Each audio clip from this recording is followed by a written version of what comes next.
Biiroon Pilaanii fi Misoomaa bulchiinsa magaalaa Finfinnee magaalattii miidhagduu fi jireenyaaf mijattuu taasisuuf dhaabbilee garaa waliin qindoominaan hojjechaa jira. Biirichi raawwii hojii kurmaana tokkoffaa kan bara baajataa 2017 qooda fudhattoota waliin gamaggameera.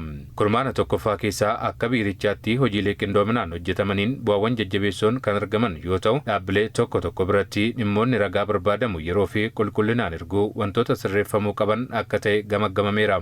Hoogganaan Biiroo Pilaanii fi Misoomaa bulchiinsa magaalaa Finfinnee obbo Adam Nuurii dhaabbileen ergamaa fi mul'ata mataa isaanii bu'uura taasifachuun rakkoo hawaasa dinagdee uummataa hiikuuf kan hojjetan yoo ta'es magaalattiin magaalaa Pilaanii fi Misoomaa ta'uu ishee mirkaneessaa deemuun murteessaadha jedhan.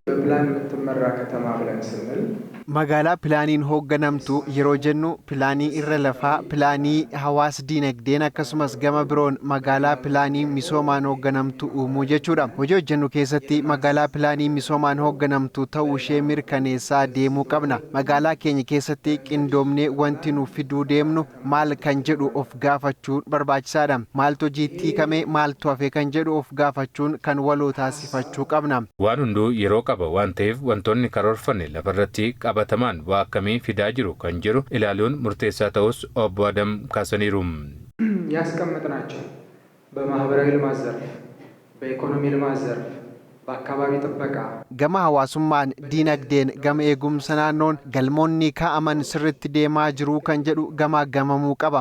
Sababbiin isaa wantoonni hundi yeroo itti daangeffaman qabu. Sababni isaa wantoonni hundi yeroo itti daangeffaman qabu waan ta'eef kurmaana tokkoffaa fi kurmaana lammaffaa dhufaa jiru kana keessatti qabatamaan maal mirkaneessinee kan jedhu ilaallee irratti hojjechuun murteessaadha. Qooda fudhattoonni gamaggamicha irratti hirmaatanis idaamni karooraa fi raawwii dhaabbilee magaalaa Finfinnee galmi isaanii magaalaa jireenyaaf mijoftuu taate ijaaruu ta'uu kaasanii gara fuulduraattis qindoominaan hojjechuuf qophii ta'uu isaanii himaniiru. Dhaabbanni hundumtu yookaan immoo biirooleen hundumtu magaalaa Finfinnee ijaaruuf dhaabbatan. Magaalaa Finfinnee misoomsuuf dhaabbatan.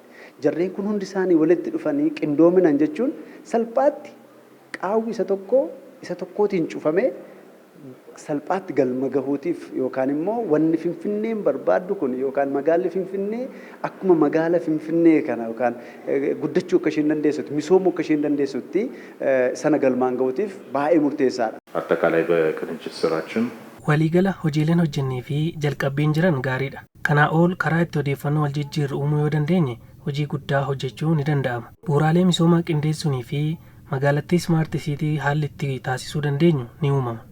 Biirichi rakkoo dinagdee jiraattota magaalaa Finfinnee hiikuuf dhaabbilee 58 waliin qindoominaan hojjechaa jiraachuun himameera.